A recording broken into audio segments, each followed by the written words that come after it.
அனைவருக்கும் வணக்கம். This is mister Muruganandam Puram best academy, Pattukkottai, Mannargudi மற்றும் அறந்தாங்கி. இது ஒரு மாற்றுத்திறனாளிகள், ஆதரவற்ற விதவைகள், முன்னாள் இராணுவத்தினர்கள், தாய் தந்தை இருவரையும் இழந்த குழந்தைகளுக்கான ஒரு இலவச போட்டித் தேர்வு பயிற்சி மையம்.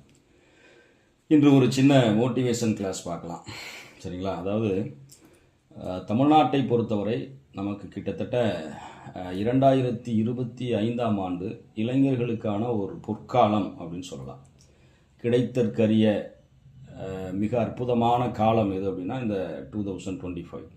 ஏன்னா இந்த 2025 பார்த்தீங்க அப்படின்னா நமக்கு கிட்டத்தட்ட டிஎன்பிஎஸ்சியில் குரூப் 1, சரிங்களா, குரூப் 2, 2A, சரிங்களா, குரூப் 4, சரிங்களா, அப்புறமேல கம்பைன்டு எக்ஸாமினேஷன்ஸ், அதாவது இன்டர்வியூ அண்டு நான் இன்டர்வியூ, டெக்னிக்கல் ஆர் நான் டெக்னிக்கல், இந்த மாதிரியான போஸ்ட் இதெல்லாம் தான் இப்போ மெர்ஜ் பண்ணி வச்சுருக்காங்க இல்லையா? எல்லா வகையான தேர்வும் அதே மாதிரி டிஎன்பிஎஸ்சி அடுத்து டிஆர்பி, சரிங்களா, அப்புறமேல டிஎன்யூஎஸ்ஆர்பி,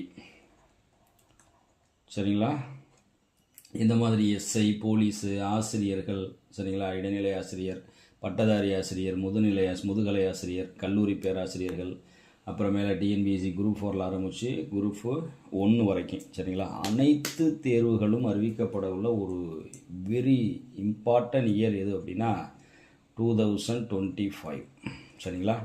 நம்ம மாண்புமிகு தமிழக முதலமைச்சர் அவர்கள் கிட்டத்தட்ட சட்டசபையில் கடந்த கூட்டத்தில் கிட்டத்தட்ட 79,000, சரிங்களா, 79,000 வேக்கன்சிஸ் 2026 ஜனவரிக்கு முன்பாகவே ஃபில்லப் பண்ணிடுவோம் அப்படின்றார். 2026 ஜனவரிக்கு முன்பாகவே ஃபில் பண்ணிடுவோம் அப்படின்னு சொல்கிறார், சரிங்களா.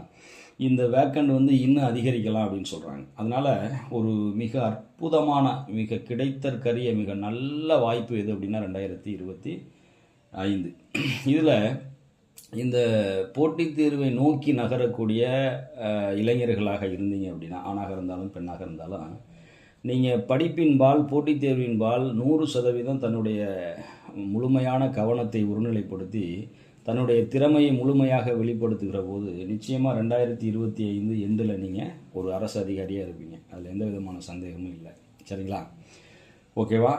இது நான் ஏற்கனவே சொன்னது மாதிரி மிக மிக மிக அற்புதமான வாய்ப்பு, கிடைக்கவே கிடைக்காது, சரிங்களா. இப்போ 80,000 அப்படின்னா அது குறைவான வேக்கண்ட் இல்லை, மிகுந்த அதிகப்படியான ஒரு காலி பணியிடங்களை உள்ளடக்கி இருக்கிறது. அதனால் இது ஒரு நல்ல வாய்ப்பு. அதாவது தூங்காதே பாப்பா தூங்காதே அப்படிங்கிற ஒரு பாட்டில் விழித்து கொண்டோரெல்லாம் பிழைத்து கொண்டார், உன்போல் குரட்டை விட்டோரெல்லாம் கோட்டை விட்டார் அப்படி சொல்லிட்டு ஒரு வரிகள் வரும், சரிங்களா. தூங்காதே தம்பி தூங்காதே அப்படிங்கிற மாதிரி ஒரு பாடல், பழைய பாடல்.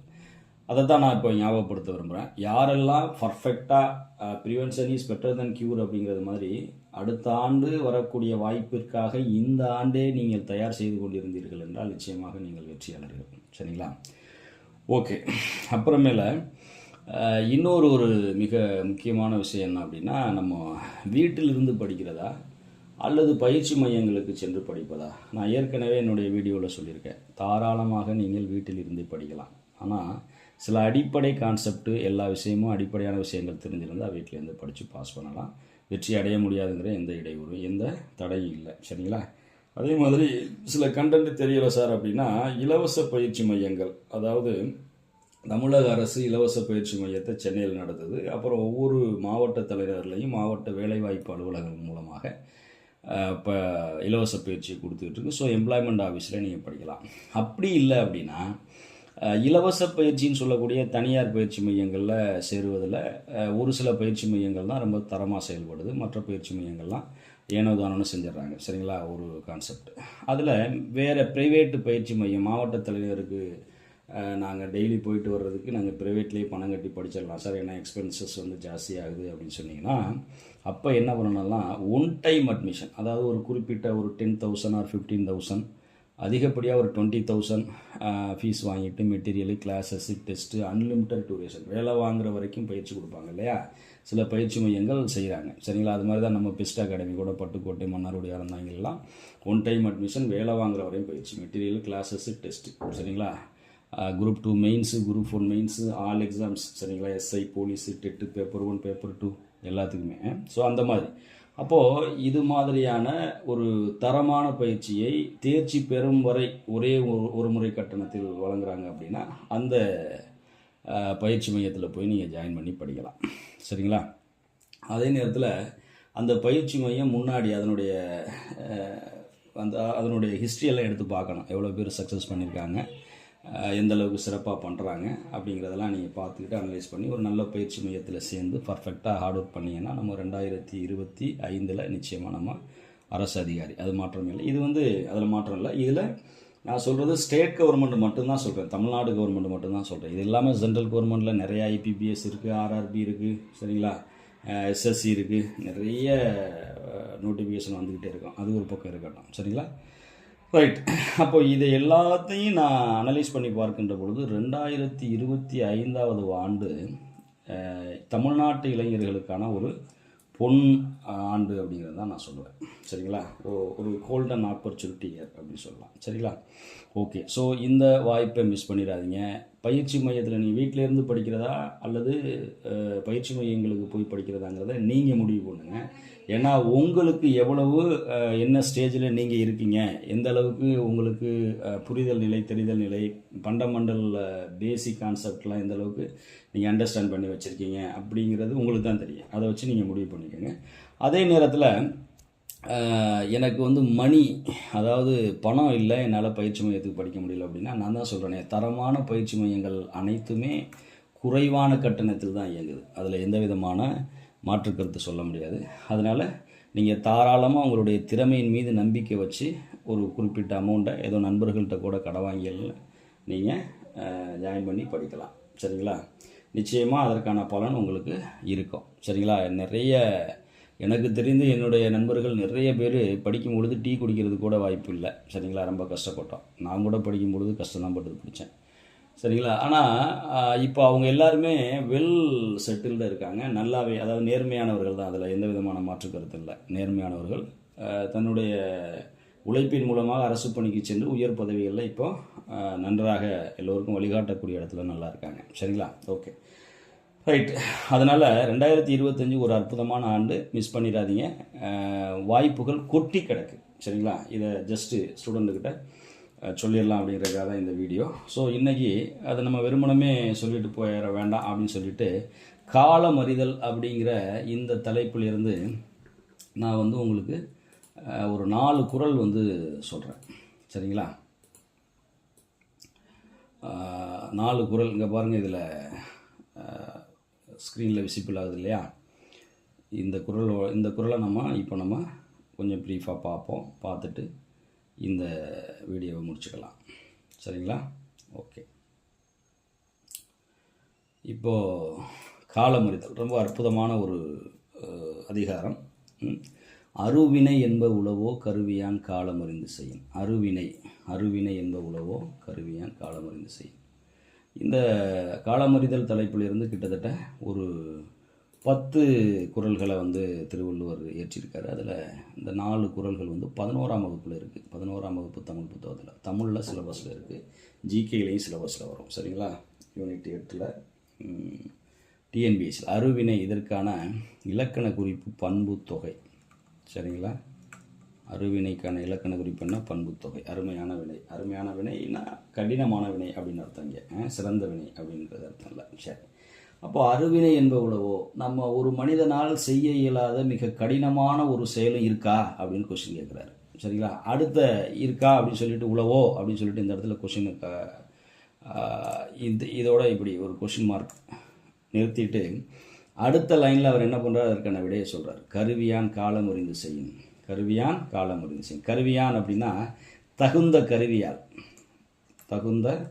கருவியால். இது வாழ்க்கையோட ஒவ்வொரு நிகழ்வுக்கும் இது பொருந்தும். சாதாரணமாக இது போட்டித் தேர்வுக்கு தயாராகக்கூடிய மாணவ செல்வங்களுக்கு நான் சொல்கிறேன். பட் இது ஒரு பிஸ்னஸ் செய்யக்கூடியவங்க, ஒரு குடும்பத்தை வெற்றிகரமாக நடத்தக்கூடியவர்கள், ஒரு சின்ன பொறுப்பில், சரிங்களா, அரசியலில், சமூகத்தில், எதில் இருந்தாலும் சரி. ஓகே, அதனால் ஒரு மனிதனால் செய்ய இயலாத கடினமான செயலும் உண்டோ அப்படிங்கிற வினாவிற்கு விடை என்ன சொல்கிறார் அப்படின்னா, தகுந்த கருவியால் சரியான காலத்தில் அந்த செயலை செய்தால் 100% நிச்சயமாக அந்த செயலில் வெற்றி அடையலாம். எனவே ஒரு மனிதனால் செய்ய இயலாத காரியம் அப்படிங்கிறது இந்த உலகத்திலே இல்லை அப்படிங்கிறாரு தெய்வப்புலவர். சரிங்களா, இதுதான் ஃபஸ்ட்டு குறள். சரிங்களா, அறிவினை என்ப உளவோ கருவியான் காலம் அறிந்து செய்யும் அப்படின்னு சொல்லி. ஓகேவா, ரைட். அப்புறமேல கவனிங்க, காலம் கருதினும் கைகூடும், ஞாலம் கருதினும் கைகூடும், காலம் கருதி இடத்தால் செய்யும். சரிங்களா, ஞாலம் கருதினும் கைகூடும், காலம் கருதி இடத்தால் செய்யும். ஞாலம்னா என்ன? உலகம் அப்படின்னு அர்த்தம். ஞாலம்னா என்ன? உலகம், வையகம் அப்படின்னு சொல்லுவாங்க. சரி, அப்போ ஞாலம் கருதினும் கைகூடும். இந்த உலகத்தையே உன்னுடைய ஆளுகைக்கு கீழ் கொண்டு வர வேண்டும் என்ற எண்ணம் இருந்தாலும் அதுவும் நடக்கும் அப்படின்றார். எப்போ?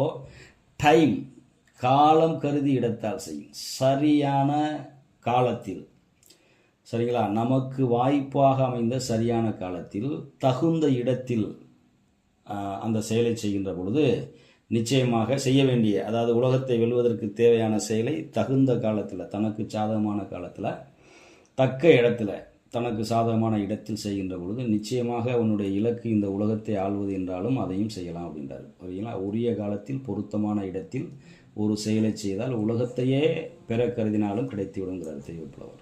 சரிங்களா, ஓகே.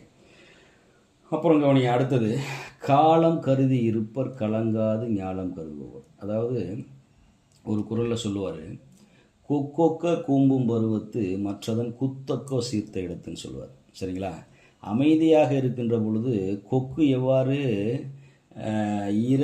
இறை வருவதை பார்த்து கொண்டு கவனமாக அமைதியாக பொறுமையாக வெகு நேரம் அமர்ந்திருக்குமோ அதுபோல் நமக்கு வாய்ப்பு வரும் வரை காத்திருக்க வேண்டும். சரிங்களா, மனம் தளராமல் காத்திருக்க வேண்டும். எப்படி கொக்குக்கு ரொம்ப நேரம் காத்திருந்து ஒரு மீன் வருகின்ற பொழுது அந்த மீனை தவறாமல் ஒரே கொத்தில் கொத்தி தூக்கிட்டு போயிடும். அதே மாதிரி இந்த கொக்கு எப்படி இரையை தவற விடாமல் பிடித்து செல்கிறதோ அதை போல் நம்ம இவ்வளோ நாள் காத்திருந்து கிடக்கக்கூடிய அந்த வாய்ப்பை அந்த கொக்கை போல தவற விடாமல் சரியாக பயன்படுத்தி வெற்றி பெற்றுக்கொள்ள வேண்டும் அப்படின்னு சொல்லி அந்த கொக்கொக்க கூம்பும் பருவத்து மற்றதன் குத்தொக்க சீர்த்த இடத்து அப்படிங்கிற அந்த திருக்குறளை ரொம்ப அழகாக சொல்லியிருப்பார்.